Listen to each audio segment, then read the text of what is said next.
Selamat datang kembali. Hari ini kita mau bahas mendalam satu bab spesifik nih dari The Rational Optimist. Bab 4, memberi makan 9 miliar, pertanian setelah 10.000 tahun lalu. Tujuannya ya, kita mau gali gimana sih manusia setelah ribuan tahun gitu, bisa ngatasin tantangan ngasih makan populasi yang, terus nambah. Kita mulai dari Utsi deh, si manusia es itu. 5.000 tahun lalu. Barang bawaannya kan keren ya. Ada kapak tembaga, sepatu kulit anak sapi, jamur obat pula. Ini nunjukin akumulasi pengetahuan banyak orang loh. Betul, dia jelas pakai hasil kerja orang lain terus dia tukar dengan keahliannya sendiri. Nah, ini cikal bakal spesialisasi ya kan? Ini tema penting banget di buku ini. Iya bener. Nah bab ini langsung agak, nantang gitu. Apa iya sih pindah ke pertanian itu kemajuan? Soalnya kan ada pandangan populer dari Sahlins sama Cohen itu yang bilang pertanian itu malah kesalahan terburuk dalam sejarah. Agak dramatis ya kedengarannya. Kenapa gitu? Katanya sih kerja jadi lebih keras, makannya itu-itu aja, terus muncul penyakit nular baru dari ternak, kayak campak, TBC dari susu gitu. Belum lagi polusi, kemiskinan, perang terus-terusan antar petani. Argumennya kuat sih itu, dan memang ada bukti arkeologisnya juga.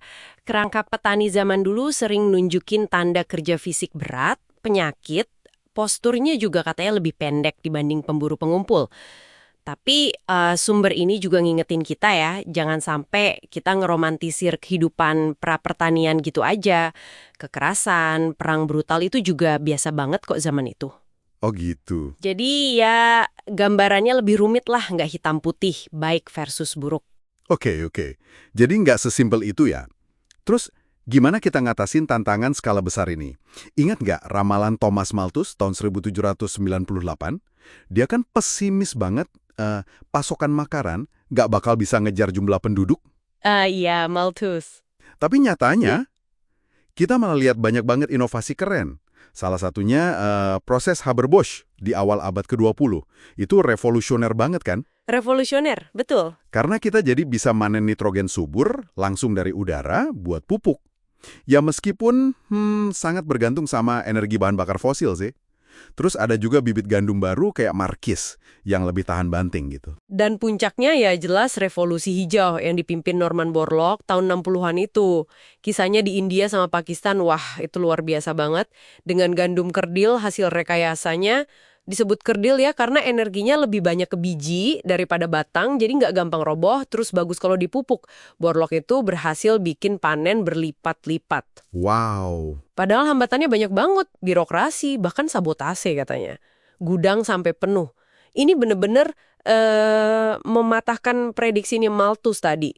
Berkat gabungan inovasi benih sama pupuk sintetis itu. Nah, keberhasilan revolusi hijau ini yang bikin hasil panen per hektar naik drastis, ini ngebawa kita ke argumen yang mungkin agak mengejutkan ya, dari Indur Goklani. Oh iya, Goklani. Dia bilang, praktek pertanian intensif yang sering dikritik itu, justru malah nyelamatin hutan kita. Hitungannya gila juga. Kalau kita masih pakai hasil panen level 1961 buat ngasih makan populasi 1998, kita butuh lahan tambahan seluas hampir seluruh Amerika Selatan. Luar biasa ya hitungannya. Jadi intensifikasi itu mencegah deforestasi besar-besaran. Nah, argumen Goklani ini langsung nyambung ke perdebatan sekarang kan, soal cara terbaik buat dapat hasil tinggi itu. Ya gimana caranya? Apakah lewat organik, konvensional, atau pakai teknologi rekayasa genetika, GM itu? Sumber ini kasih contoh bagus. Kapas BT, Bacillus thuringiensis. Kapas BT. Kapas ini kan direkayasa genetik biar bisa hasilin insektisida alaminya sendiri. Hasilnya, panen bisa naik 2 kali lipat. Terus pemakaian insektisida kimia turun drastis. Untung secara ekonomi, untung juga buat lingkungan kan? Meskipun ya, tetap aja ada yang nolak. Iya sih, teknologi GM ini emang sering disalahpahami kayaknya ya. Sumber ini ngebahas beberapa kekhawatiran umum, misalnya soal keamanan pangan.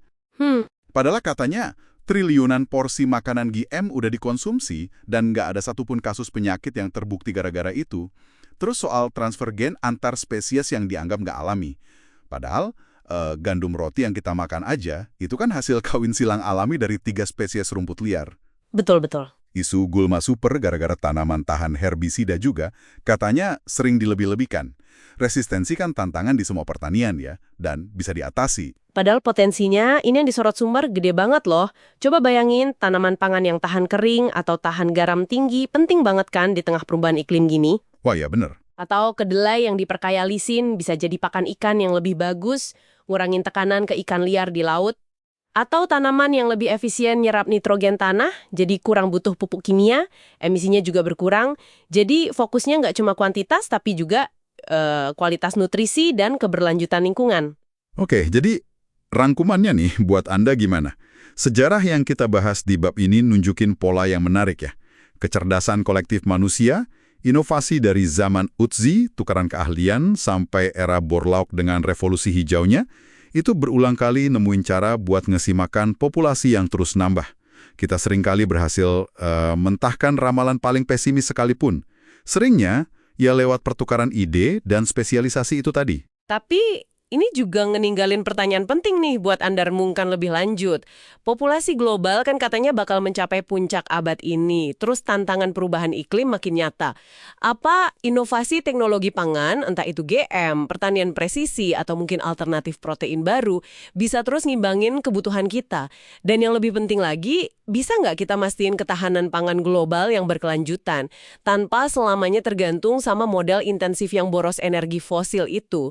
Model yang sukses besar di abad ke-20, tapi mungkin perlu kita evaluasi lagi ya untuk abad ke-21 ini. Nah, coba Anda pikirkan.